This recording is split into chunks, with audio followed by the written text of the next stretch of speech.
행복지수 세계 1위 핀란드. 빈틈없는 돌봄 정책이 큰 몫을 했습니다. Kiitos! 그래서 경기도의 돌봄도 빈틈없는 360도입니다. 누구나 언제나 어디나 360도 돌봄도 경기도. 과거, 현재, 미래가 함께하는 생동감 넘치는 강진의 아름다운 항구 마량 리항. 뜨거운 열정을 뿜어내고 싱그러운 바람을 따라 아름다운 운율이 흐르는 생기 넘치는 현재를 살아가는 곳. 오고 또 오고 싶은 곳. 여기는 강진 마량 놀토 수산시장입니다.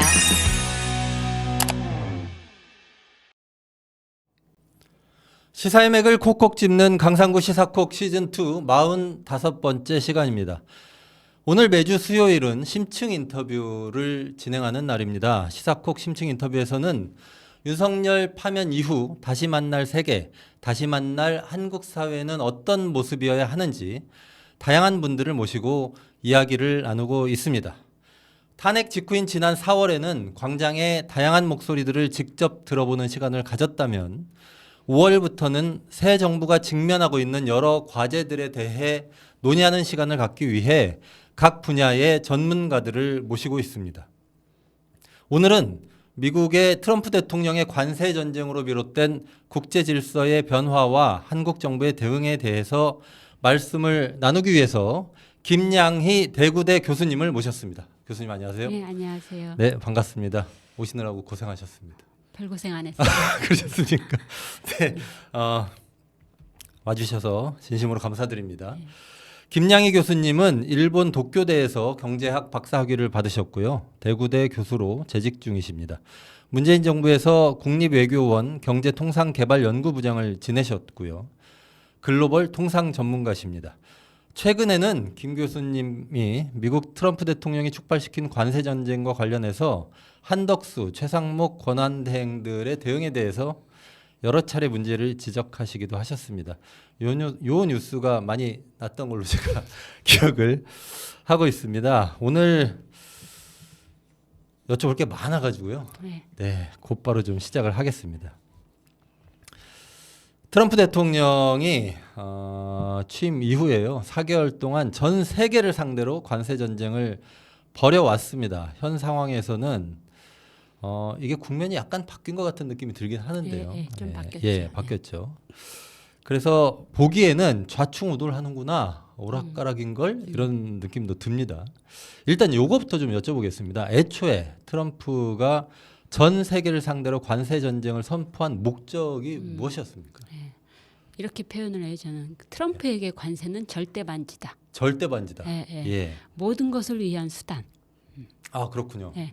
크게 이제 세 가지로 나눠서 볼 수 있을 것 같은데요. 예, 첫 번째로는 그 일반적으로 얘기하는 어떤 무역 정책 수단일 수도 있고 환율 정책을 쓰는 거랑 연결되기도 하고, 독특하게는 이분은 마약이라든가 이민이라든가 비경제 현안을 해결하는데도 수단으로 쓰고 있습니다. 그래서 이런 걸 갖다가 조금 어려운 말이긴 한데 경제 책략이라고 합니다. 경제 책략이요? 한 나라가 이제 아무나 할 수 있는 건 아니죠. 예. 강대국이 쓸 수 있는 건데 그 나라가 어떤 경제든 외교 안보든 모든 목적을 달성하기 위해서 수단을 뭘로 쓰느냐? 경제적인 걸 수단으로 쓰는 것을 경제 책략이라 하는데, 이런 점에서는 뭐 무역 정책 수단, 무역 적자를 줄이고 대신 투자를 미국에 많이 해서 제조업을 부활시킨다. 이런 어떤 무역 정책적인 측면, 그다음에 아까 말씀드린 놀랍게도 마약이나 이민 같은 문제를 해결하는 그 협상 카드로도 쓰고. 이게 하나가 있는데 여기서 그치지 않습니다. 그에게 관세라고 하는 것들은 놀랍게도 재정적 수단으로도 생각을 합니다. 왜냐하면 트럼프 일기 때 우리나라에서 이제 감세 패키지라고 쉽게 얘기를 하죠. TCJA라는 게 있는데 부자 감세라는 얘기도 많이 지적이 있었지만 어쨌든 감세 패키지를 실행을 했고 그게 이제 그 중에서 특히 이제 그 개인 대상으로 하는 개인 소득세 감세해주는 그 패키지가 올해 말로 만료가 됩니다. 아, 그렇습니까? 예. 그 한시적인 거. 예, 한시적이었죠. 그때 예. 당시도 이렇게 하면 너무 이제 재정에 펑크가 난다 해가지고 반대가 있어서 한시적으로 했거든요. 예. 그거를 올해 말로 끝나는 것들을 영구 연장시키고 싶어 해요. 예. 영구 감세한. 예. 예. 그런데 이걸 하려고 했을 때 사람들이 뭐라고 얘기할까요? 지금 안 그래도 미국이 국가 부채가 심각한데 더 감세를 해줘? 국간이 비잖아. 라고 돈이 했을 어디서나? 때 트럼프가 짜잔 이게 있잖아. 나는 감세로 세금을 더 걷어낼 거야. 이 예. 말인즉슨 관세는 누가 내는 걸까요? 트럼프는 관세는 외국인이 내는 거라고 얘기를 하지만 감세는 실은 수입업자가 내는 거 아닙니까? 그렇죠. 미국 사람이 내는 겁니다. 예. 그래서 재정에 펑크 나는 것을 관세를 높이 올려서 그걸로 세수원으로 삼겠다. 그럼 예. 여기서 우리가 한 가지 짚고 넘어가야 되겠죠. 자, 그러면은 평균적으로 미국의 세수원 중에서 관세가 차지하는 재정 비중. 수입에서 몇 프로나 될까? 예. 몇 프로나 될 것 같으세요? 그걸 알려주시면 좋겠습니다. 제가 잘 모릅니다. 놀랍게도 예. 1.8%, 2%가 안 돼요. 굉장히 낮은 수준인데 이걸 늘려서 감세를 예, 메꾸겠다는 예. 겁니까? 소득세로 벌어들이는 수입원은 51%예요. 절반이 넘어요. 네. 근데 소득세를 깎아주고 대신 그 감세로 구멍난 부분을 관세로 메꾸겠다. 그래서 중요한 재정 정책 수단으로 씁니다. 아, 그렇습니까? 예, 예. 그러면 말씀하신 것을 정리해 보면 처음에 절대 반지라고 하셨는데 예. 정말 그러네요. 모든 것을 위한 수단이 예. 확실한 것 같습니다. 또 하나 제가 또 예. 빠뜨린 게 있습니다. 또 있습니까? 또 어떤 걸로 쓰냐면은 아주 고도의 통치 수단으로 쓰고 있습니다. 통치 수단. 이게 뭐냐면은 사실은 보호무역 조치라고 하는 것은 종류가 다양해요. 예. 예를 들어서 투자 통제도 있고 기술 통제도 있고 여러 가지 많은데 관세는 어떻죠? 눈에 딱 드러나요. 예, 보기 그렇습니다. 쉬워요. 예. 그다음에 내가 관세 몇 프로 올렸어 하면은 일반 국민들이 수출 통제가 뭔지 잘 몰라도 관세는 숫자로 얘기를 하기 때문에 금방 딱 드러나지거든요. 그렇겠네요. 예, 그러면 국민들한테 봤지? 내가 우리 국민을 위해서 얼마나 열심히 일하고 있는지 보이지? 그래서 고도의 통치 수단으로 관세라는 것을 쓰고 있다. 그래서 그 다목적 카드로 관세를 쓰고 있기 때문에 예. 그는 관세라고 하는 그 이 절대 반지를 쉽게 놓으려고 하지 않는다. 그 이해하기 쉽게 정리를 해 주셨는데요. 네. 처음에 트럼프가 관세 전쟁을 선포했을 때는 저 같은 보통의 사람들은 적자를 많이 보니까 그걸 줄이려고 하나 보다 이 정도로 생각을 했는데 그게 아니었네요. 아니었죠. 굉장히 예. 다양한 목적을 가지고 있는 네. 그 정책이었고 네. 그래서 말씀하신 대로 절대 반지가 맞겠다 싶은데 근데 문제는 이게 중국하고 최근에 협상을 통해서 미국은 대중국 관세를 30%까지만 내기로 네, 하고 네. 중국은 대미 관세를 10%까지 낮추기로 하면서 예. 갈등이 굉장히 심화되다가 예. 일단 휴전의 양상입니다. 예. 미국의 입장이 바뀐 이유가 뭡니까? 뭘까요? 시쳇말로 현타가 온 겁니다. 현타가 왔습니까? 예, 이게 절대 반지가 아닌가? 이런 예, 겁니까? 예. 그러니까 사실은 예. 중국은 이미 몇 해 전부터 이런 예. 날이 올 줄 알고 대비를 했었습니다. 그렇군요. 일단은 시장을 다각화해서 예. 미국 수출 비중이 그렇게 높지가 않아요. 그래요. 그런데 반대로 예. 미국은 예. 이제는 미국뿐만 아니라 많은 나라가 중국 없이 사는 게 힘들어요. 그렇겠죠. 그래서 중국은 안 팔면서 희생을 참아야 되는 거고 예. 미국은 안 사는 희생을 참아야 되는데 어느 쪽이 더 힘들까요? 미국이 더 미국이. 힘들다. 물건을 사오질 못하는 거예요. 배가 그렇군요. 오지를 않고 있어요. 오던 배가 돌아가는 거예요. 그래요. 그리고 마트에 진열대에 물건이 없는 거예요.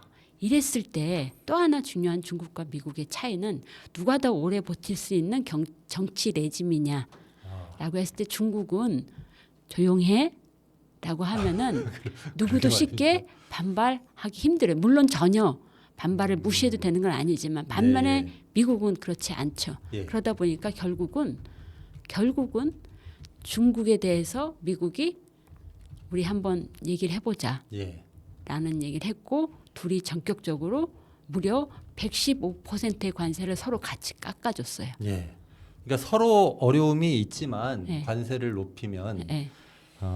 그것으로 인해서 발생하는 내부 반발을 누가 더 쉽게 관리할 수 있느냐 그렇죠. 이런 측면에서 미국이 훨씬 어려움이 취약했죠. 있었겠네요. 예, 근데 여기서 취약했죠. 하나 이제 우리가 또 짚고 넘어가야 될 것들이 예, 미중이 만나서 제네바에서 합의를 하고 공동 설명을 발표를 했어요. 예, 거기서 주목을 해서 봐야 되는 글귀가 있습니다. 뭐냐면은 그 전까지만 하더라도 트럼프 대통령이라든가 일부 이제 강경론자들은 우리는 중국과 디커플링 할 거야라는 얘기를 계속 예. 했었어요. 근데 이번에 공동 성명서에서 우리는 중국과의 디커플링을 원하는 것은 아니야. 그렇게 바뀌었군요. 예, 바뀌었습니다. 기조가 바뀌었어요. 예, 그러면서 우리는 미국과 잘 하려고 해. 그리고 우리가 원하는 것은 중국과의 디커플링이 아니라 중국 시장의 개방이야. 그렇게 바뀌었습니다. 그래서 니네만 우리한테 무역 흑자 내지 말고 우리도 무역 흑자 낼 수 있도록 해줘. 라는 얘기를 했기 때문에 사실상 이것은 냉정히 계산을 해보면은 미국의 항복 선언입니다. 그러면 이게 임시적 휴전이 아니네요. 아직은 합의에 도달하지 않았고 예. 잠정 합의고 물론 그 이후에도 또 다시 또 중국이랑 미국이랑 또 티격태격하고 있습니다. 그런가요? 그런데 이제 화웨이가 쓰는 그 반도체 칩에 예, 가만 보니까 거기에 미국의 그 원천 기술이 들어가 있는 것 같네. 너 그거 쓰지 마 예, 하고 중국에서는 아니 기껏 며칠 전에 제네바에서 합의해놓고 너 또 1억이야 하고 있는 그런 상황이죠. 미중 관계라고 하는 게 기본적으로 서로 갖고 있는 어떤 패권 경쟁의 예. 관계라고 하는 것들이 근본적으로 바뀌진 않았어요. 그러나 이렇게 고강도 전면전을 해서는 이게 중국만 죽이는 게 아니라 나도 다칠 수 있다라는 걸 알았기 때문에 한 템포 뒤로 물러난 상황이다. 그 정도로 이해를 하시는 게 좋을 것 같습니다. 그렇군요. 최근에 미국은 방금 말씀하셨던 중국과의 관계에서도 그렇고 네. 무디스 국제 신용평가 회사지 않습니까? 네. 여기서 국가 신용 등급을 최고 등급에서 한 단계 낮춘 일 때문에 그것도 좀 미국으로서는 부담이 되겠다 하는 생각이 듭니다. 이게 뭐 예. 100몇 년 만에 낮춘 예. 것이라고 하더라고요. 108년 만에. 108년 만에. 예. 예. 이제 무디스 쪽에서는 미국 연방 정부가 재정 적자가 지속되고 그렇죠. 있고 이건 뭐 오래된 얘기긴 하지만 예. 계속 커지니까 그래서 부채 부담도 증가하면서 그 우려 때문에 신용 등급을 낮췄다 이렇게 이제 설명을 한 것으로 제가 예. 봤는데 트럼프 계획에도 차질이 계속 빚어지는 예. 거겠죠. 예. 이렇게 되면 예. 예. 이것이 미치는 효과는 뭡니까? 제가 이렇게 설명을 드릴 수 있을 것 같아요. 예. 그러니까 워낙 시시각각 막 상황이 바뀌고 있잖아요. 예. 이러면 사람들은 뭐가 어떻게 되는 거야? 파악이 안 되죠. 정신이 없습니다. 정신이 없어요. 심지어는 미국에서도 예. 뭐 다른 나라 할 거 없이 미국에서도 관세사들이 지금 거의 과로사하기 직전이에요. 그렇습니까? 아침 저녁으로 관세사, 과로사. 예. 아침 저녁으로 바뀌고 있고 예컨대 USTR 미 무역 예, 대표부 무역 대표부. 직원이 한 260명 정도 되거든요. 예. 이 사람들도 저도 이전에도 봤는데 생각보다 많지 않더라고요. 예. 죽겠는 거죠. 제가 말씀드리고 싶은 것은 이랬을 때 우리가 이제 어떠한 시각에서 예. 이 사안을 봐야 되느냐. 예. 저는 이제 시대 독법이라는 표현을 씁니다. 시대 시대 독법. 독법. 시대를 어떻게 읽을 것이냐. 예. 그러니까 하나하나의 어떤 그 나무만 보다 보면은 숲을 보는 것을 놓칠 수가 있거든요. 그래서 예. 그 맥락을 이해하는 거, 예. 흐름을 이해하는 거, 그게 전 중요하다라고 보거든요. 예. 그런 차원에서 트럼프 관세 전쟁의 특징이 뭐야? 라는 걸 먼저 잡아내고 예. 그 특징이 지금 변하고 있어 안 변하고 있어 이런 식으로 좀 접근해 보면은 예. 우리가 조금 앞으로 벌어질 일에 대해서도 조금 맥을 짚으면서 볼 수 있지 않을까라는 예. 생각을 하거든요. 그런 예. 차원에서 저는 세 가지 중요한 특징이 있다고 봐요. 예. 그걸 좀 겁니까? 먼저 말씀을 드릴게요. 예. 첫 번째 특징은 사상 유례 없는 고강도 전면전을 시작을 했어요. 트럼프가 전 세계를 상대로. 예. 그렇죠. 이전에 비해서 이렇게 187개국을 대상으로 관세를 부과를 하고 예. 심지어는 사람이 살지 않는 펭귄만 있는 예. 나라에도 관세를 부과를 했어요. 저도 뭐 그 관련 기사를 얼핏 봤는데 처음 들어보는 이름의 나라 예. 예, 교수님은 알고 계셨겠지만 저는 처음 들어보는. 저도 몰랐어요. 그렇습니까? 이렇게 이제 그런 쉽게, 나라도 있더라고요. 예, 쉽게 얘기를 해드리면 187이라는 숫자가 어떤 숫자인지 한번 예. 좀 생각을 해보면은 WTO 회원국이 164개국이에요. 예. 그거보다 훨씬 넘는 숫자. 그다음에 UN 예. 회원국보다 그냥 8개국 적은 정도예요. 아 그래요. 예. 그러면 뭐 지구상에 있는 대부분의 다, 나라라고 보면 예. 되겠네요. 그러면은 이 말인즉슨 미국의 수입액 전액에 대해서 관세를 예. 부과한 거예요. 그렇겠네요. 예, 예. 예. 전면적인 사상 유례 없는 이런 적은 없었어요. 지금까지. 예. 두 번째 특징은 이게 단순히 보호무역의 수준이 높다, 예. 세게 한다라는 차원이 아니라 그 중요한 다자무역 질서를 파괴를 하기 시작했다라는 거예요. 그게 예. 뭐냐면 뭐 여러 가지 있지만 가장 대표적인 게 최혜국 대우라고 하는 MFN이라고 하는 게 있어요. 예, 예. 이건 뭐냐면은 적어도 WTO 회원국 간에는 같은 품목에 대해서 다른 관세를 부과하면 안 된다라는 거예요. 아, 그렇군요. 예를 들면은 미국은 자동차 수입에 대해서 2.5%의 관세를 부과를 해요. 예. 그러면 이게 중국에서 오든 일본에서 오든 한국에서 오든 2.5%를 부과해야지 예. 너는 2.5, 너는 미우니까 10% 이렇게 하면 안 되는 거거든요. 아 그렇군요. 예. 이게 근데 이 최애국 대우라고 하는 게 말 그대로 하면 이 최고의 혜택을 주는 뭐 이것을 이런 동일하게 거죠. 예. 모든 회원국하게 동일하게 예. 적용을 해야 된다라는 거거든요. 그러니 관세가 다를 수가 없게 되는 거겠죠. 그렇죠. 예. 근데 이걸 깨고 있는 거예요. 아, 예. 예. 중국에 대해서는 몇 퍼센트, 뭐 한국에 대해서는 몇 퍼센트, 뭐 이런 식으로 그러니까요. 하면서 그렇게 돼가는 거거든요. 이래서 이게 단순히 보호무역을 세게 한다가 아니라 기존의 다자무역 질서를 정면으로 위배하는 일을 안보를 명분으로 지금 미국이 벌이고 있다라고 예, 하는 게 예. 두 번째 특징. 교수님 이 다자무역 질서는 굉장히 오래된 거 아닙니까? 굉장히 최애국 대우는 오래됐다라는 게 중요한 게 아니라 그것도 중요하지만 그걸 누가 만들었느냐? 미국이 미국이 만들었어요. 예. 전후에 이제 우리가 쉽게 말할 때 브레튼 우즈 체제 예. 하에서 다자무역 질서를 만들고 비차별적 무역을 하자라고 하는 그 다자무역 질서를 미국이 만들었는데 스스로 지금 그걸 이제 파괴를 하고 있다라는 거죠. 그렇군요. 그게 두 번째 특징. 세 번째, 세 번째 특징은 특징은 저는 이게 제일 심각한 거라고 보는데 불확실성. 불확실성. 아침에 얘기했다가 저녁에 바꿔요. 그러니까요. 그다음에 이거 다 할래라고 얘기했다가 또 뒤로 물러나기도 하고 예. 막 이런 상황이거든요. 예. 그러면 사람들은 어떤 의미에서는 시장에서는 고관세 계속 갈 거야라고 하면은 그거에 맞춰서 나름 대책을 짤 수가 있어요. 예. 근데 이게 갈지 말지 몰라요. 그럼 어떻게 되죠? 대책을 세워야 될지 말아야 대책을 될지. 못 세워요. 그러니까요. 투자를 못 해요. 예. 소비를 못 해요. 이런 불확실성이 너무너무 심각하게 커지고 있다. 예. 요게 세 가지 특징이에요. 그렇군요. 그런데 이게 그러면 지금은 처음에 이랬는데 예, 예. 지금은 어떻습니까? 지금은 어떨 것 같으세요? 이게 지금 상당히 좀 문제가 있다고 생각을 하는 게 예. 지금은 그렇지 않아요. 지금은 그렇지 않습니까? 바뀌고 있어요. 아, 그렇군요. 저는 이제 첫 번째 특징 전면전이었다. 이게 국지전으로 넘어가고 국지전으로. 있어요. 네. 저는 이제 이걸 몇 개 나라 이렇게 뭐 이게 전면전이 아니라 싸울 만한 나라만 골라서 하는 건가요? 저는 그러면? 이제 이렇게 표현을 해요. 이제 예. 치즈로 얘기를 하면은 예. 처음엔 파마산 치즈인 줄 알았어요. 아주 단단하고 밀도가 아. 높은.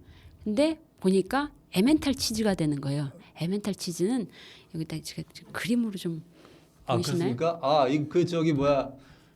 만화 같은 데서 많이 나오는 예, 그 그 통과제리에 통과제리에 나오는, 나오는 예, 그 구멍술 말랑말랑하고 뚫린 치즈. 구멍 숭숭 뚫린. 예. 그래서 파마산 치즈에서 에멘탈 치즈로 바뀌는 거예요. 예. 예컨대 처음에 막 그렇게 세게 막 전면전을 하고 했을 때도 그랬지만 그 이후에도 이미 4월 9일 기준으로 봤을 때도 무역액 전체에 다 관세를 때렸지만 막 차태고 뽀태고 제외하면서 사실 제외 품목 비중이 무역액 기준을 뵀을 때 43%나 제외 되어버렸어요. 품목이. 예. 네. 그러다가 이게 이제 4월 14일 되니까 이게 49%예요. 예. 그러니까 이제 절반밖에 안 절반이네요. 남았어요. 예. 첫 번째 특징이 이렇게 변하고 있다라는 거. 예. 두 번째 특징은 되게 서글픈 거예요. 뭐냐면은 다자무역 질서를 파괴하는 게 처음에는 미국 단독 범행이었어요. 예. 이게 이제 공범을 만들어가는 거예요. 아, 그렇습니까? 협상을 하면서 다른 나라들도 살아야 되니까 미국에 맞춰서 그 MFN 세율이 바뀌어가는 거예요. 아, 그렇군요. 예를 들어서 영국하고 협상을 했잖아요. 예, 거기는 타결되지 않았어요. 타결됐어요. 타결됐는데 영국에 대해서는 너 자동차 한 해에 10만 대까지는 관세 제로. 예. 근데 영국이 미국에 수출하는 자동차가 한 해에 10만 1,000대밖에 안 돼요. 아, 그렇습니까? 네. 근데 그거 전체에 대해서 1,000대만 관세를 매긴 거예요? 매기기로 그쵸. 한 겁니까? 예. 그러면? 그러면은 영국 입장에서는 마음이 어떻겠어요? 불편하죠. 나는 그러고 싶지 않은데 예. 저 비정상적인 고관세를 정상화시키는 과정에서 본의 아니게 공범이 되어 버리는 거예요. 그러니까 영국은 뭐라고 하냐면 이거 트레이드 딜이란 말 쓰지 않을래. 우리는 이코노믹 프로스퍼리티 딜이라고 쓸래. 그래요. 예, 트레이드란 말을 쓰고 싶지 아, 않아요. 왜냐하면 그렇게 하면은 무역이란 말 쓰고 싶지 않고. 그러면은 WTO 무역 규범을 위배하는 게 되니까. 아, 그렇군요. 에탄올도 50억 달러까지는 제로라고 예. 해준다고 하는데 마음이 안 편하죠 영국은. 음. 이런 식으로 가고 있다라는 거. 그 이코노믹 프로스퍼리티 딜을 네. 우리말로 하면은 경제 번영 협정 그런 그 거죠. 애매모호하게 애매하게 이거는 무역이 분명한데 무역이 아니야. 이렇게 말하는 얘기하는 거군요. 거죠. 예. 예. 그리고 세 번째는 이건 심각해요. 처음엔 불확실성인데. 불확실성이었는데 이게 예. 이제는 미국에 대한 불신이 되고 있습니다. 불신이. 예. 이제는 미국이랑 못 믿겠네. 라는 아. 거죠. 그러면 너무 자주 바뀌니까. 예. 예. 이 미국에 대한 불신이 커지는 것이 예. 제가 이제 얼핏 생각이 되기에는 이 관세 전쟁 국면에서 국채 금리가 계속 올라갔지 않습니까? 예. 이 트럼프는 국채 금리를 낮추려고 어야만 하죠.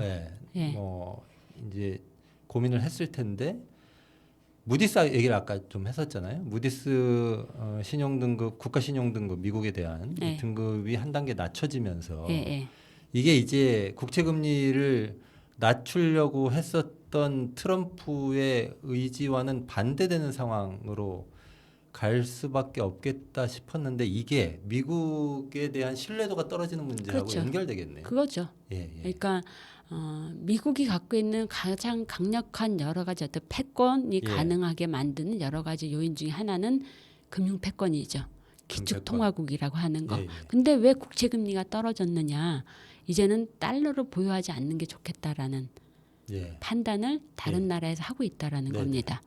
놀랍게도 그래서 외국에서 달러를 안 사는 게 좋겠다. 달러로 만들어진 발행한 미 국채 예. 가장 안전자산으로 지금까지 간주되어 온 미 국채를 팔아야 되겠다. 예. 그 선두에서 그 국채를 가장 많이 판 나라는 중국이 아니라 일본입니다. 일본. 예. 예. 그런 식으로 해서 달러를 가지지 않는 게 좋겠다라고 하면서 미 국채를 내가고 그다음에 국채랑 주식이라고 하는 것은 트레이드오프 관계라서 예. 주가가 올라면 뭐 이제 국채 가격이 떨어지고 이런 예, 식이었는데 이제는 다 팔아버리는 거예요. 예. 달러도 내 팔고 국채도 팔고 음. 그다음에 미 주식도 판다라는 예. 트리플 약세가 의미하는 바는 더 이상 미국이란 나라는 좀 믿지 못하겠다. 이 나라 지금 경제 어떻게 될지 모르겠다. 예. 가급적 조금 거리를 둬야 되겠다. 그런 불신을 단적으로 보여주는 게 이런 트리플 약세라는 거죠. 그렇군요. 미국으로서 상당히 뼈 아픈 얘기인 거죠. 원래는 이제 세계 경제가 어려움에 빠지면 믿을 거는 미국 국채밖에 그렇죠. 없어. 예. 이래서 이제 미국으로 돈이 몰려들었는데 그런 상황과 반대되는 상황이 벌어졌다는 거죠. 그래서 그걸 보면서 이제 아까 얘기했던 트럼프가 현타가 온 거죠. 예. 아니네. 그래서 부랴부랴 상호관세 90일 유예를 하게 됩니다. 아, 그렇군요. 네. 이 상호관세 90일 유예를 왜 했는지를 이제 교수님 설명을 통해서 확실히 이해를 할 수가 있을 것 같습니다. 자, 그런데 관세 90일 유예가 네. 지금이 5월 21일이니까요. 7월 8일까지. 7월 8일까지 네. 이제 2달이 채 안 남았습니다. 네. 그런 상황인데 그 관세 유예를 90일 한 그 사이에 중국하고 협상을 하면서 잠정 합의. 예, 잠정 합의를 한 상태고 말씀하셨던 대로 영국. 불확실성은 더 커지고 있고 네. 미국에 대한 불신도 강화되고 있는 상황입니다. 자, 이렇게 되면 미국이 이건 확실히 절대 반제야라고 생각했었던 그 관세 조치를 관세 적용 90일 유예가 끝나고 나서 초반처럼 고수하기가 쉽지 않아 보이는데 어떻게 예상하십니까? 그러니까 이제 아까 제가 예를 들었던 에멘탈 치즈로 예. 생각을 해보면은 어떤 구멍이 커질까, 어떤 거는 구멍이 안 날까라는 걸 좀 조심해서 볼 필요가 있다라고 봐요. 그렇겠네요. 어떤 게 구멍이 안 날까? 예. 기본 관세 10%. 그러니까 상호 관세라는 게 쉽게 말하면 2층 구조입니다. 예, 예. 187개국의 1층에는 똑같이 일률적으로 10%를 10% 부과를 씩 했죠. 기본으로 그다음에 다 매기고 기본으로 하고 나라별로 한국은 15%, 일본은 14% 이런 식으로 달리했는데 예. 영국이나 중국하고 합의를 보면서 제가 허걱했던 게 예.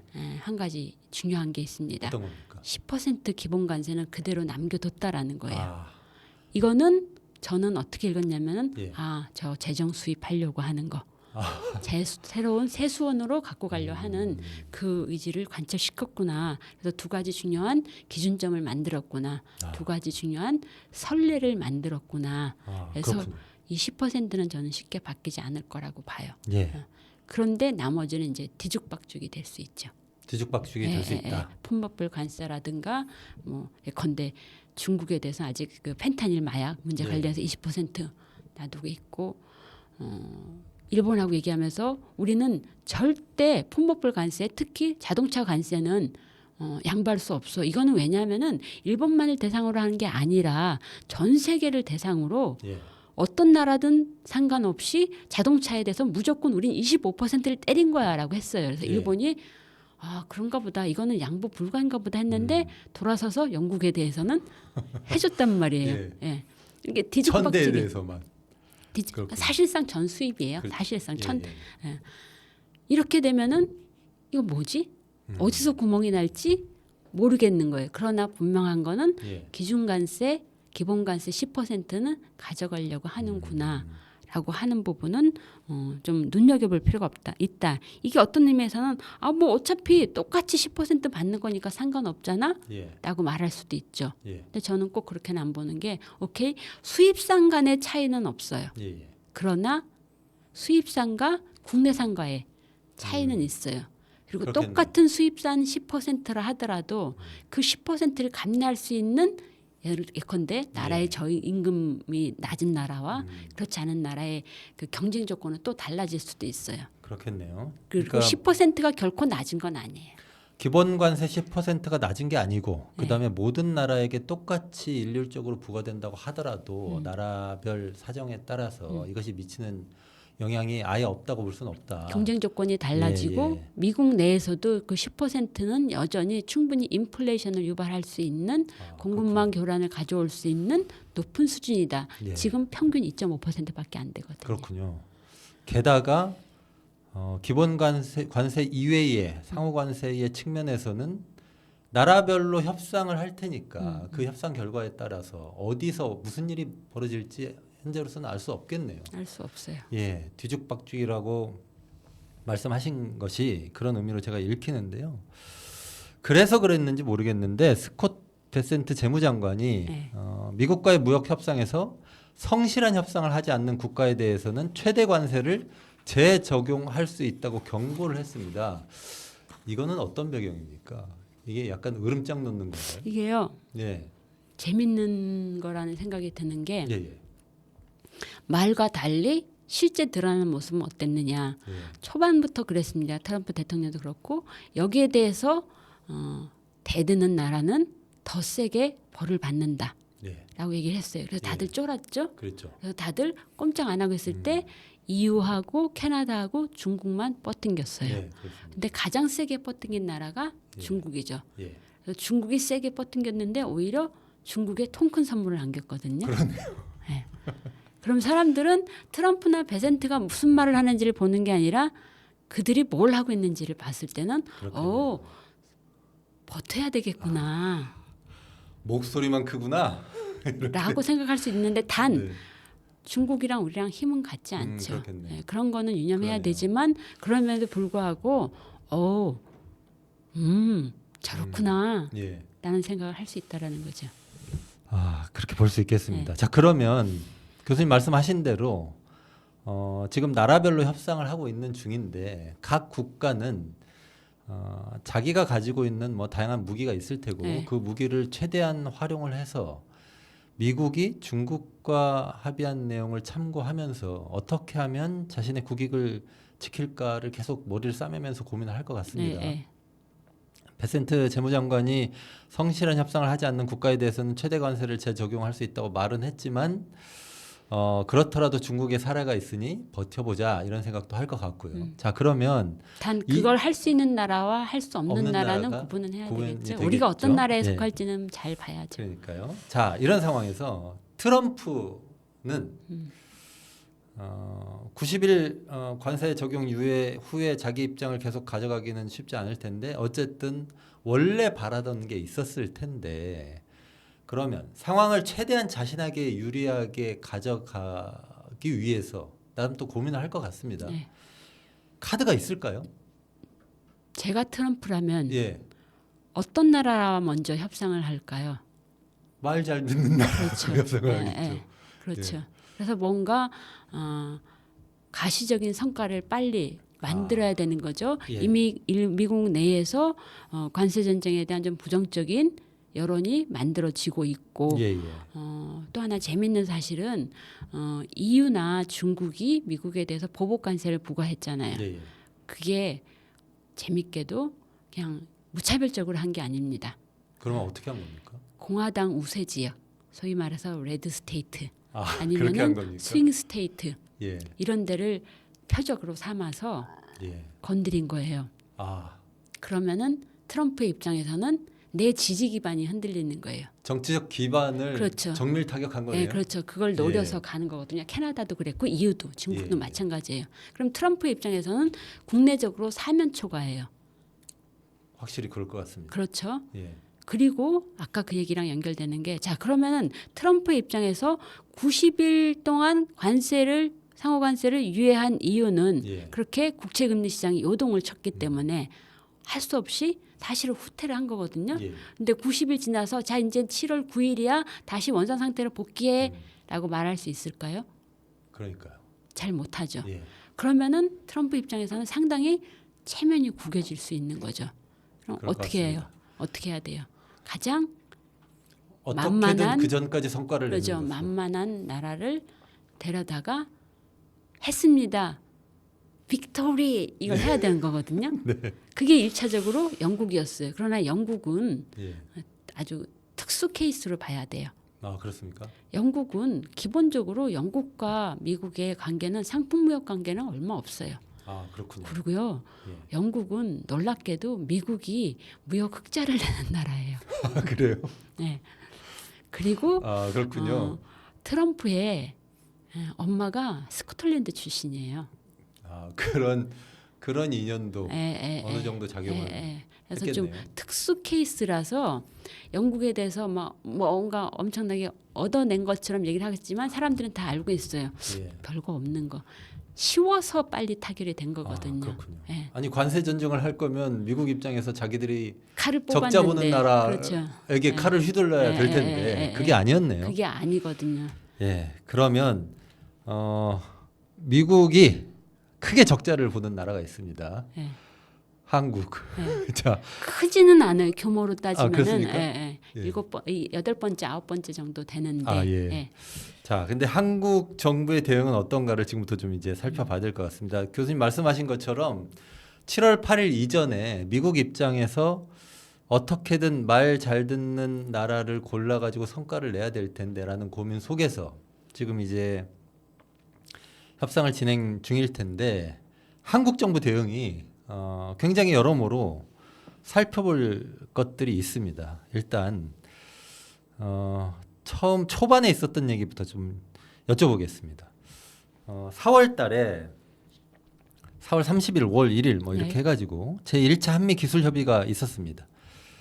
그때 이제 뭐 그 몇 가지를 정했었죠. 의제도 정하고 그 다음에 7월 패키지를 7월 8일 이전까지 마련하겠다. 관세 폐지를 위해서 이렇게 이제 뭐 정했다고 하는데 교수님이 다른 언론 인터뷰에서 첫 단추부터 잘못 끼웠다 이렇게 평가를 하셨었습니다. 네. 일단 이 관세 폐지를 위해서 7월 패키지를 마련하기로 한 점 이거부터 문제라고 보시는 거죠. 저는 7월이라고 시한을 못 바꾼 것도 적절하지 않았고 예. 패키지라고 못 바꾼 것도 적절하지 않다. 예. 둘 다 그몇 글자 문제가 안 있다. 되는 그 두 단어인데 그 두 단어 다 예. 문제네요. 예. 예. 왜 굳이 저런 어설픈 영어를 예, 예. 우리가 스스로 자승자박이 될 수 있는 일을 하는가에 대해서 상당히 좀 문제의식을 느꼈습니다. 어설픈 먼저, 영어라고 예, 예. 하는 것은 한덕수 권한대행 말씀하시는 건가요? 아니면 뭐 줄라이 패키지란 말을 누가 만들었는지 이말 모르겠지만 이 말 자체가. 자체가 예, 예. 일단 7월 8일로 못 박은 거는 일면 이해는 돼요. 7월 8일까지니까 그 전에 하면 좋겠죠. 그리고 물론 우리가 말을 해봐서 마음에 안 들면 관세를 부과할 게가 아니에요. 예. 이미 관세는 부과는 돼 있어요. 예, 예. 품목별 관세. 그렇기 때문에 빨리 이 품목별 관세 부담을 덜어내기 위해서 빨리 협상을 해야 된다. 예, 맞아요. 예, 예. 그런데 지금까지 우리가 계속 얘기했던 게 뭐죠? 언제 어떻게 바뀔지 몰라요. 아 그렇죠. 그죠? 예. 이 에멘탈 치즈가 이미 되어 버렸는데 그러니까요. 이게 어디서 더 말랑말랑해질지 어디서 또 더 구멍이 날지 어느 구멍이 더 커질지 알수 모르는 없는 상황에서 우리가 7월 8일까지 끝내야 된다라는 생각의 그 근거가 뭐야? 이상하잖아요. 아까 얘기했던 것처럼 예, 90일 유예한 게 예, 예. 7월 8일인데 자 예. 그러면 7월 9일부터는 자 다시 이전으로 돌아간다. 갈 수 있을까요? 그러니까 그런 변화된 상황에 대한 고려는 별로 그렇죠. 하지 않는 것 같습니다. 그렇죠. 그러면은 미국에서 봤을 때는 쟤네들은 다급하구나. 7월까지 빨리 끝내려고 하는구나. 너 일로 와봐. 아, 라고 할 수도 있다라는 거예요. 예, 그리고 왜 패키지가 문제냐. 예, 제가 생각했을 때는 미국은 패키지를 원할지 모릅니다. 그러나 미국이 요구하는 그 모든 것들을 우리가 미국이 요구하니까 다 받아줘서 패키지로 한 바구니에 담겠다라는 그 발상 자체가 예, 상당히 문제적일 수 있는 거예요. 예컨대 미국은 통화 얘기를 꺼냈습니다. 예. 환율 환율. 문제. 예. 일본은 그걸 왜 얘기해? 예, 그거는 그렇게 반응했죠. 예, 그거는 환율이랑 통상은 별개의 문제야. 더더군다나 우리는 G7에서 환율을 인위적으로 조정하는 것에 대해서는 하면 안 된다라는 합의가 있어. 예. 그걸 우리 보고 깨라고 우리 그거 안 할래 해서 예. 뺐어요. 예, 예. 예. 근데 왜 우리는 굳이 일본도 뺐는데 그걸 다 집어넣어서 기정사실화 하면서 패키지라고 얘기를 할까요? 또 하나는 미국이 요즘엔 조금 줄어들었어요. 예. 근데 미국이 주한미군 방위비 분담금 막 얘기했잖아요. 막 그랬습니다. 올려야 된다고. 예. 예. 그거 우리가 패키지로 기정사실화하고 담아야 되나요? 그러니까 아니죠. 그건 뭐 사실 이야기 힘들었습니다. 그렇죠. 패키지로 해야 될 예. 것과 예. 해선 안 될 것들이 있는데 미국이 요구하는 걸 기정사실화하고 전부 다 그걸 갖다가 상수로 생각하고 받아들이는 것 자체가 이제 예. 협상학적으로 협상학적으로 옳지 않아요. 협상을 안 해본 사람들이나 하는 그런 짓을 한 것 같은 느낌입니다. 그렇죠. 예. 더더군다나 통화 문제는 우리가 미국 처음 만나기 전에 이미 그 전에 일본에서 이건 안 해라고 했고 그러니까요. 미일 협의에선 뺐어요. 예. 근데 왜 우리는 그걸 당연하게 우리는 약소국이라서 일본보다 힘이 없으니까 아니 그러니까 이게 자기보다 앞에 나선 선수가 투세 공을 하나 예. 골라냈어요. 그렇죠. 안 쳤단 말이죠. 예.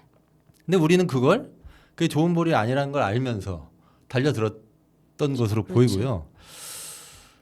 그 당시에도 와 이건 좀 문제가 아닌가 하는 지적을 여러 이쪽에서 했었고 교수님도 지적을 해주셨는데 이게 그래서 그런지 아니면 또 다른 의미가 있는지 모르겠는데 이 질문을 좀 해보겠습니다. 그러면 지난주 16일 날 제주도에서 한미 통상장관급 협의가 있었지 않습니까? 네. 그러면서 원래 1차 한미기술협의에서 논의됐었던 의제 4개 네. 관세 비관세 경제안보 투자협력 통화 예. 이렇게 4개를 조정을 했더라고요. 네. 그러면서 여섯 균형무역, 비관세 조치, 경제안보, 디지털 교역, 원산지, 상업적 고려 이렇게 6개 분야를 중심으로 협의에 들어간다 이렇게 했단 말이죠. 자, 근데 여기에서 제가 보니까 일단 환율은 빠졌어요. 이 6개 의제에서는. 근데 환율은 다른 쪽으로 논의를 또 해나가는 걸로 보이는 느낌인데, 자, 의제가 이렇게 조정된 것에 대해서는 어떤 입장이십니까? 일단 예. 환율이 빠진 게 아니라 예, 산업부가 관할하지 않기 때문에 예, 통상 관련된 6개에 안 들어가 있을 뿐이지 기재부와 별도로 논의를 합니다. 예, 그런 것 같더라고요. 예. 그거에 대해서 제가 조금 이따 더 물어보겠습니다. 이게 예, 좀 문제의식이 예, 있어서. 예. 그러면 환율은 일단 놔두고요. 예. 나머지 6개를 지금 보니까 21일, 22일 이렇게 3일에 걸쳐서 네, 그러니까 오늘이 미국에서. 21일이니까 예, 예. 지금 하고 있을 것 예, 같은데요. 3일에 걸쳐서 미국에서 제2차 한미 기술 협의를 진행한다고 하더라고요. 그러면 이것도 역시 패키지로 하겠다는 입장에 뭐 변화가 있거나 그런 건 아닌 상태에서 진행되는 거겠죠. 그렇겠죠. 예. 뭐 이게 근데 뭐 이제 다른 이게 얘기가 왜 지금 6개가 되느냐 예, 하면은 없습니까? 예. 이제 미국 입장에서는 관세 조치가 지금까지 나온 게 21개예요. 예. 우선 협상 대상국으로 뭐 한국, 일본, 영국, 호주, 인도 정도 얘기를 예. 했었고, 근데 뭐 지금은 말레이시아도 하고 있고 뭐 많아요. 너무 많은 나라들이랑 하려니까 이제 꼬이지 않게 예. 하기 위해서 그냥 일괄 6개 분과를 딱 만들어 버린 거예요, 기계적으로. 미국에서요? 예. 아, 요 틀을. 그렇습니까? 예. 아, 그래서 이 틀을 모든 국가의 협상에서 그냥 적용하는 겁니까? 예. 어, 그러면 우리는 네 알겠습니다 하고 그냥 받아들이는 그렇게 한 거예요? 거죠. 그런 겁니까? 그렇게 이게 뭐 한 하고 90일 사이에 워낙 많은 나라들하고 물론 이제 나라를 고르고 있긴 하지만 협상을 하려다 보니까 미국 입장에서도 인력도 부족하고 뭐 이럴 것 같긴 한데 그래서 이렇게 이 협상 분야를 정했고 한국은 일단 그대로 받아들인 상태에서 협상을 진행을 하는 것이다. 자, 그러면 환율 얘기를 일단 좀 하겠습니다. 아까 이제 환율은 산업부가 하는 건 아니고 대신에 지난 그 16일 날 그 통상장관급 회담 후에 안덕근 장관이 언론 인터뷰하면서 아, 그거는 재무부가 다루는 별도 이슈다. 기재부가. 이렇게 기재부가 그러니까 우리는 이제 기재부죠. 미국은 재무부. 근데 별도 이슈다. 이렇게 이제 얘기를 했습니다. 그러니까 이게 환율 정책이 빠진 게 전혀 아니고 그다음에 5월 5일 날 제네바에서 또 한국하고 미국하고 이 차관목급 인사들이 만나서 1시간 가량을 환율 관련 실무 협상을 진행하기도 했더라고요. 근데 그러면 나중에 알려졌죠. 이게 나중에 알려져서 뭐 또 갑자기 우리 환율에 뭐 그 큰 변동이 길진 않았지만 있기도 했었는데 그러면 환율을 기재부에서 별도로 다루는 것과 관련해서 제가 지금 뭐 머릿속에 여러 가지 생각이 떠오릅니다. 일단은 이런 식으로 각자 해도 되는 건가? 협상을 하는 문제도 있고 그다음에 결국 이 말은 일본은 환율을 협상 의제에서 뺐는데 한국은 결국은 확실하게 협상 의제로 다루고 있다는 뜻이잖아요. 그러면 이런 문제들은 아까도 이미 문제를 지적하시긴 하셨는데 우리가 좀 더 이 문제를 살펴본다면 어떻게 바라봐야 하겠습니까? 두 가지 문제를 좀 지적할 필요가 있다고 생각하는데 첫 번째는 환율 문제를 산업부에서 다룰 수는 없어요. 네, 그렇겠죠. 그걸 기재부가 다른 거 그 자체를 문제시할 수는 없어요. 아, 그렇군요. 문제는 그게 아니라 그러면은 기재부와 산업부가 이 문제를 다른 여타의 사안과 어떤 식으로 관리해 나갈 것인가라는 것들을 그 윗선에서 컨트롤 타워. 컨트롤하는 사람이 누가 있을까? 지금 누가 있습니까? 없죠. 지금 한국은 대통령의 대행만 있을 그렇죠. 뿐입니다. 약간 3차 하청 같은. 그분이 사실은 통상이라든가 예. 환율 문제라든가 이런 것들을 잘 알고 있을 수가 없죠. 교육부 장관이기 때문에 그러면 그런 컨트롤 타워가 없는 속에서 이런 것들을 산업부 따로 기재부 따로 하고 있는 그 상황이 그러면은 그들이 얘기했던 줄라이 패키지 차원에서 정말 잘 돼 나갈 수 있을까? 그러니까. 라는 문제 하나. 아니 그러면 일단 그 문제에서 줄라이 패키지라고 하면 산업부는 아까 6개 의제, 기재부는 환율 이렇게 하는데 결과적으로는 이걸 패키지로 타결하겠다는 그렇죠. 뜻이잖아요. 예, 최종적으로. 그러면 교수님 말씀하셨던 대로 이게 패키지가 되려면 예, 컨트롤을 누군가 해야 그렇죠. 되는데 예, 컨트롤 타워는 예, 지금 뽑고 있잖아요. 예, 국민들이 지금. 예, 예. 근데 그러면 이 협상을 지금 진행한다는 것 자체가 문제인 문제가 거예요. 있는 거죠. 예. 근데 이제 현 정부에서는 뭐라고 했냐면은 미국이 하자고 하는데 어떻게 안 해? 말 잘 듣는 나라네요. 예, 미국이 하자고 하는데 어떻게 안 해?라고 예. 하는 거. 물론 뭐 좀 백보 양보해서 예. 오케이 가서 얘기 들어보는 거 좋습니다. 오케이. 예. 미국이 무슨 얘기를 하는지 어떤 걸 원하는지 우리는 어디까지 얘기할 수 있는지 하는 건 좋습니다. 예. 그러나 우리는 그래서 우리 협상단은 서두르지 않는다라고 예. 얘기를 하지만 미국은 서두르고 있다라는 거예요. 그렇죠. 더더군다나 그런 분위기 속에서 기재부 따로, 산업부 따로, 더더군다나 조선협력은 산업부가 상선만 다루고 있고 군함은 NSC에서 다릅니다라는 얘기를 했단 말이에요. 그것도 예. 예. 그러면은 이런 것들을 다 총괄적으로 정말 테이블에 올려놓고 요 카드와 요 카드를 엮어야 되나 말아야 되나 이런 모든 것들을 정리할 그런 사람이 없는 속에서 과연 이게 우리가 바라는 대로 서두르지 않고 패키지 딜을 한다라는 게 가능할까? 그리고 설령 그렇게 해서 패키지를 한 게 정말로 잘하는 것일까?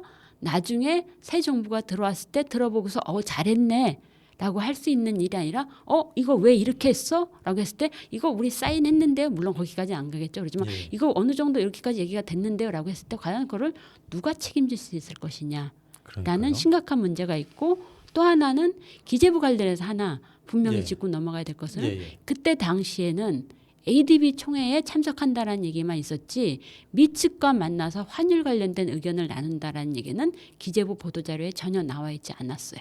아까 그 5월 5일 날 예, 예. 만났다는 얘기가 예. 나중에 만났다는 언론 얘기. 보도가 되면서 말씀하신 것처럼 본격적으로 이제 원화 절상 가는 거야 하면서 원화가 가치가 올랐다라는 겁니다. 예, 예. 그러자 부랴부랴 기재부에서 이거는 협상한 거 아닙니다라고 변명을 했어요. 예. 그리고 오해가 있을까봐 공개하지 않았습니다라고 얘기를 했는데 저는 그 말 자체가 상당히 어폐가 있다고 봐요.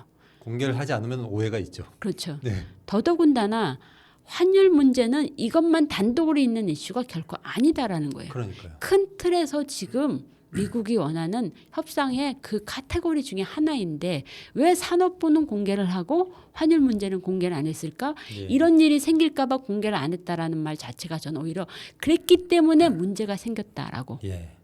적어도 어떤 협상이 어디에서 누구와 되고 있는지는 투명하게 알려야 되는 겁니다. 그러니까요. 그걸 알리지 않은 이유도 왜 안 알렸을까?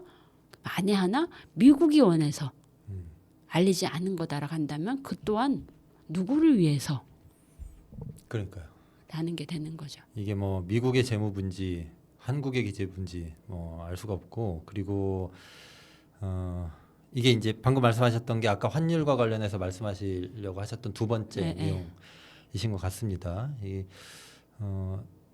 아시아개발은행 ADB 연차 총회가 열린 이탈리아 밀라노에서 이제 미국하고 한국 이 관련자들이 만나가지고 실무 협상을 진행했는데 그걸 비밀리에 했다가 나중에 이제 공개를 하면서 문제가 됐었던 그 말씀을 해주신 거고요. 한국 정부가 협상을 급하게 서두르는 것도 문제고 미국이 짜놓은 틀 안에서 그걸 인정한 상태에서 협상하는 것도 문제일 뿐만 아니라 환율은 또 그 자체로 경제에 미친 영향이 굉장히 그렇죠. 크고 전방위적인데 그걸 논의하는 자리가 있었다는 사실을 감추는 것도 매우 역시 부적절하죠. 매우 부적절하고 네. 문제가 있다. 이런 말씀을 해 또 주셨습니다. 하나 제가 좀 분명히 그 부분을 좀 밝히고 싶은 게 예. 틈만 나면 미국은 한국을 환율 조작국이라고 환율 비난을 조작입니다. 했습니다. 예. 그래놓고서 정작 자기네들이 무역 수지 균형 맞추겠다고 한국에다 대놓고 한국의 환율을 인위적으로 조정할 것을 만약 요구한다. 그게 환율 조작국 아닙니까? 자가당착이죠. 예. 그랬을 때 만약에 우리가 쉽게 응해준다. 예. 제가 미국 사람이라면 이렇게 생각했대요. 봐, 쟤네는 흔들면 흔들리는구나. 그러니까요. 봐, 쟤네는 환율 예. 조작 충분히 하고도 남는 나라이네. 예. 그래서 우리가 근시안적으로 당장 예컨대 우리 지금 환율이 지금 안 그래도 너무 높아서 문제인데 이거 조금 내리는 거 문제 없어라고 생각할 수도 있겠죠. 예. 그러나 그것은 길게 봤을 때 결코 바람직하지 않은 외부의 압력에 의해서 한국의 통화를 가치를 인위적으로 바꿀 수도 수 없어요. 네. 바꿀 수 없어요. 우리나라는 자유변동 환율제예요. 그러니까요. 근데 그걸 마치 우리가 바꿀 수 있는 것처럼 움직이는 것도 매우 부적절하고 통화 주권의 관점에서 봤을 때 아주 잘못된 시그널을 미국에 주는 거다. 이건 절대 그렇게 해서는 안 된다라는 걸 저는 강하게 말씀드리고 싶어요. 예. 정부가 협상을 특히 이제 대선을 하고 있는데 이런 식으로 해나가는 것도 문제고 이걸 감추는 것은 확실히 문제인 것 같습니다. 국민들이 경계심을 가지고 지켜봐야 될 것 같고요. 조선산업 아까 말씀하셔서 이게 또 심각해 보입니다. 말씀하셨던 대로 상선과 군함을 나누고 상선 관련 협력은 산업부가 맡고 근데 군함은 두 나라의 국가안전보장회의 협의 채널이 구성돼서 거기서 관장하고 있다고 합니다. 그러면 지금 우리 NSC가 우리 국가안전보장회의가 이걸 하고 있는 거잖아요. 근데 대통령은 탄핵돼 있는 상태고 그렇죠. 원래 NSC 의장이 대통령인데 네.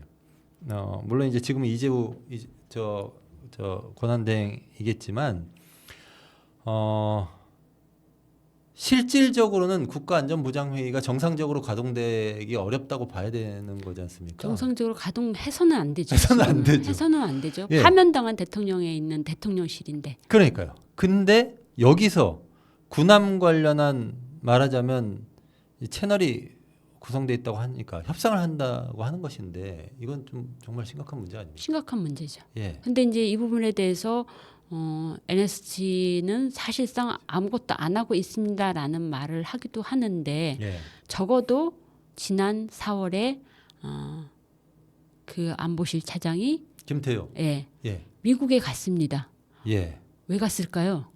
이 얘기하러 갔어요. 이것 때문에? 예, 아니 그 사람이 왜 갑니까? 말이 안 되죠. 예. 근데 그 이후에는 아무것도 안 하고 있다라고 정말로 믿어도 되는 건지 그거 확실하게 짚고 넘어갈 필요가 있는 거죠. 그 이후에 아무것도 안 할 거라고 믿을 수 있는 사람이었다면 가지를 않았을 것 같습니다. 애시당초에 그렇죠. 미국에. 그렇죠. 어, 간다 하더라도 미국에서 안 왔으면 좋겠다라고 좀 더 분명하게 얘기를 해줬으면 예. 고마웠을 텐데라는 아쉬움도 있죠. 그러게요. 예. 그때 매우 당시에- 부적절한 거죠. 예, 매우 부적절해 보입니다. 당시에 김태호 차장 방미와 관련해서 뭐 부정적인 여론들이 당연히 꽤 많았는데 그 이후에 대통령실 고위 당국자가 얘기한 게 있더라고요. 김 차장의 방미를 계기로 한국과 미국이 조선업 협력과 관련해서 국가안전보장회의가 중심이 된 범정부 차원의 조선업 관련 워킹그룹을 신설해 가동하기로 했다. 이렇게. 말이 안 되죠. 네, 이 말은 실무적인 기구를 두고 쭉 협의를 해나가기로 했다는 뜻으로 보입니다. 그럼 또 하나 사실은 이제 예컨대 산업부 같은 경우는 지금 이런 국내 정치 특수성으로 인해서 예, 양당 대표한테 충분히 지금 어떤 일이 전개되어 가고 있고 보고를 하고 있다라고 얘기를 했습니다. 예. 그러면 과연 NSC도 가서 그런 보고를 양당에 하고 있을까요? 잘 모르겠습니다. 이런 거는 확인을 해봐야 될 것 같긴 그쵸. 한데 의심스럽긴 합니다. 이분들 스타일상 안 갈 것 같긴 한데 이거 좀 의심스럽고요. 만약에 이제 그 NSC가 양당에 가서 보고 혹은 설명을 했다면 양당은 상황에 맞는 요구를 좀 분명히 했어야 되겠다 하는 생각은 드네요. 그러니까 여기서 뭘 더 진전시키는 것은 옳지 않다고 하는 거를 분명히 밝히고 사실은 협상 전반을 새 정부가 하도록 해야 된다고 얘기를 했어야 될 것 같은데, 근데 지금 뭐 미국에서 두 번째 지금 그 한미 그 실무 협상이 한미 기술 협의가 진행되고 있는 걸 보면 이 정부는 어쨌든 대선이 있든 말든 자기가 생각하는 해야 될 일은 하는 방향으로 가는 게 아닌가 하는 생각이 들어서 우려스럽기는 확실히 한 것 같습니다. 말씀을 쭉 들어보니까, 근데 교수님 저희가 벌써 1시간을 했습니다. 아, 그래요? 1시간을 해가지고요. 자, 이제 질문 뭐 한 두세 개 정도만 드리면 될 것 같은데, 아무래도 교수님 말씀하셨던 것처럼 한국 정부가 이렇게 말하자면 쉽게 미국이 보기에 이 협상에 응하다 보니까, 그래서 그런 건지 트럼프 대통령이 지난 16일 폭스뉴스와 인터뷰하면서 한국을 콕 집어가지고 미국과 무역 합의를 원한다 이렇게 말했습니다. 그러면서 모든 국가와 합의하지는 않을 것이다 이렇게 얘기를 했는데, 이 말은 그냥 말 그대로 모든 국가와 합의하지는 않겠지만 한국하고는 할 수 있다 이런 걸로 읽혀서 굉장히 우려스러운데요. 이게 확실히 지난 몇 주 동안에 있었던 한미 협상의 분위기를 반영한 것으로 보입니다. 그러면 미국은 좀 밀어붙이지 않을까 싶은데 어떠십니까? 그러니까 미국은 밀어붙이고 싶을 수도 있겠죠. 예, 미국 예. 내에 어떤 예. 여러 가지 정황상. 그랬을 때 우리는 어떻게 해야 될 것이냐가 예, 이제 중요한 거죠. 예, 우리로서는 이유는 분명하게 있습니다. 2주 후면 새 정부가 들어서는데, 저는 세상에 그거보다 좋은 이유는 없을 것 같아요. 어떤 나라도 이렇게 좋은 이유는 못 갖고 있는 것 같아요. 아니 근데 분명히 그러니까 예. 지연이 능사는 아니에요. 이미 예, 예. 우리는 돌덩이가 눌려져 있어요. 우리한테 아, 예, 25% 품목 관세라고 그렇죠. 하는 게 10%도 적은 거 아니고, 물론 이제 그 실행상에서는 아직도 미국이 전혀 움직이지 못하고 있는 부분도 있는데, 뭔가 이 돌덩이를 덜어내야 된다라는 그 부담감을 협상단이 갖고 있다라는 것에 대해서는 저는 그건 그렇게 탓해서는 안 되고, 예. 그들도 나름대로 일해야 되는 부분이 있어요. 아무것도 안 하고 있을 수는 없죠. 예, 예. 미국 갈 수도 있어요. 예. 그러나 협상단이 분명하게, 좀 더 분명하게 미국 측에 어필해야 되는 것은 우리가 책임질 일은 할 수 없습니다. 단 이들이 그러면 남은 2주 동안 해야 될 중요한 두 가지가 있다라고 저는 생각을 합니다. 뭐죠? 뭐냐? 첫 번째, 철저하게 미국의 요구사항을 확실하게 파악해 두는 거. 예. 지피지기 차원에서 예, 예. 그거를 확실하게 해 두는 거. 두 번째로는 우리가 쓸 수 있는 카드가 그렇게 없다고는 생각 안 해요. 저는. 그렇군요. 그랬을 때 사실은 새 정부가 들어서기 전까지는 행정부가 뭐 미주알 고주알 다 당에 와서 얘기하고 그런 건 아니기 때문에 잘 몰라요.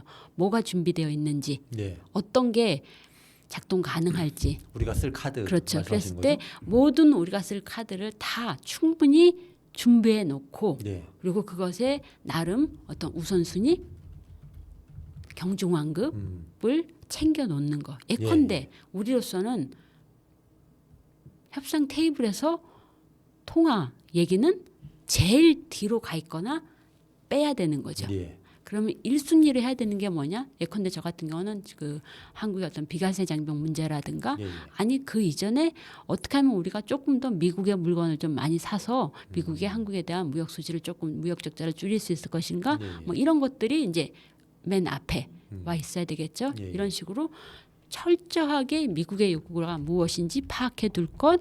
두 번째로 우리가 쓸 수 있는 협상 카드를 최대한 다 모아서 잘 준비해 놓을 것. 그리고 우선순위를 정해놓을 그렇죠. 것. 그래서 새 정부가 들어섰을 때 원활하게 인수인계가 되면서 제로 베이스가 아니라 예. 여기에서 다시 바로 이어서 출발할 수 있도록 하는 것. 말씀하셨던 두 가지가 매우 중요한 것 같습니다. 근데 이제 우리의 카드를 충분히 준비해 놔야 한다고 하는 측면에서 미국이 좋아할 카드를 이미 써버리기도 했잖아요. 한국 정부가. 그런 것들이 좀 아쉽죠. 예. 현대자동차 네. 그룹 31조 원 대미 투자 네, 네. 이런 거. 예.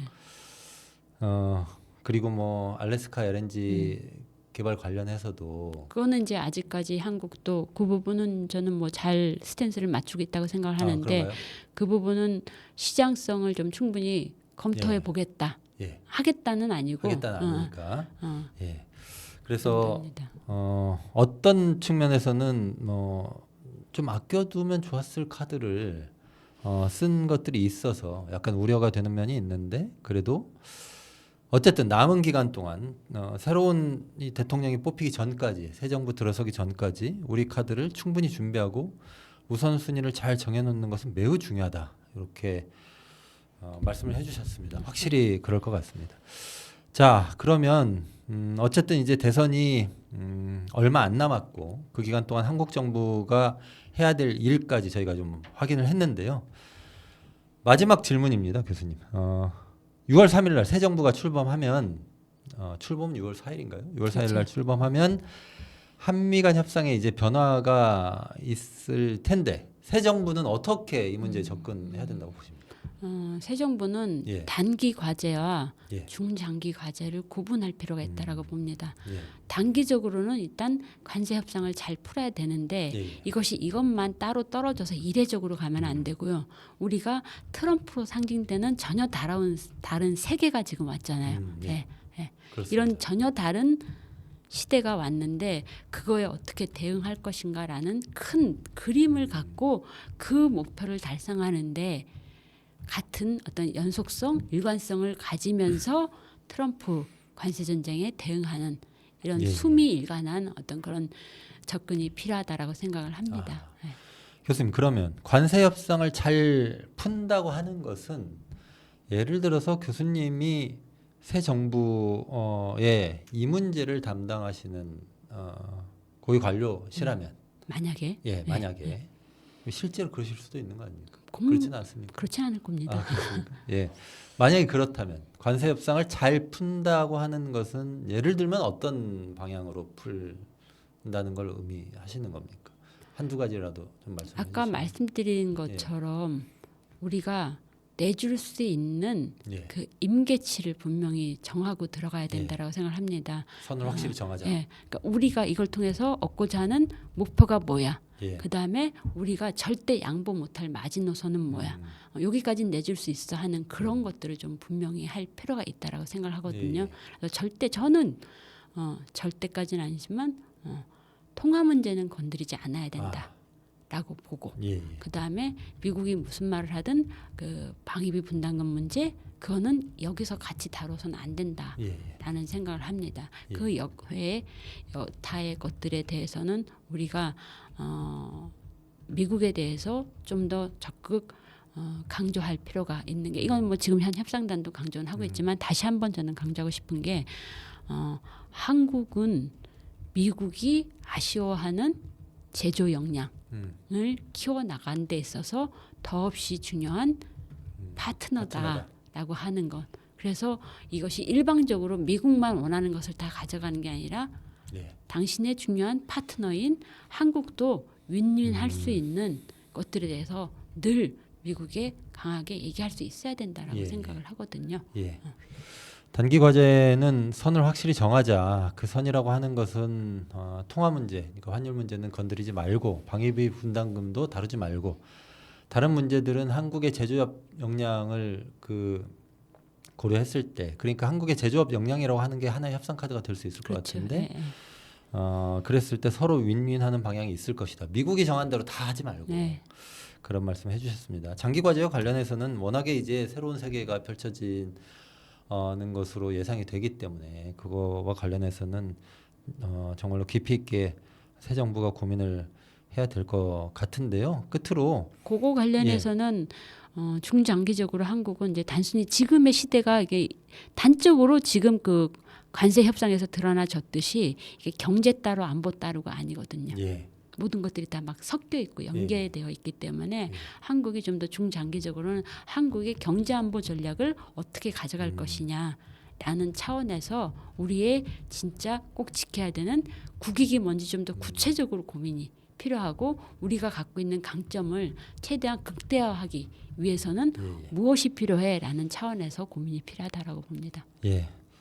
장기 과제 사실 제가 끝으로라고 하면서 여쭤보려고 했던 게 이거였습니다. 장기 과제에 대해서 고민을 할 때 우리가 기준으로 삼아야 될 게 무엇입니까? 이런 걸 여쭤보려고 했었던 거고요. 그 경제 따로 안보 따로 볼 일이 아니라고 하는 말을 깊이 고민을 좀 해봐야 될 것 같습니다. 그리고 사실은 너도 나도 그리고 이번에 대선에 나온 모든 후보들도 다들 국익 얘기를 하는데 변화하는 세계 질서 속에서 국익이 무엇인지에 대한 구체적 고민은 진지하고 심도 깊게 앞으로 좀 해나가야 될 필요가 있겠다. 이런 생각이 듭니다. 교수님 벌써 1시간 10분 지났습니다. 오늘 함께 해주셔서 감사드리고요. 시간이 더 많았더라면 통상 말고 외교에 대해서도 좀 여쭤보고 싶기도 했었는데 다음 시간에 또 시간 내주시면 저희가 저는 외교 전문가는 아닙니다.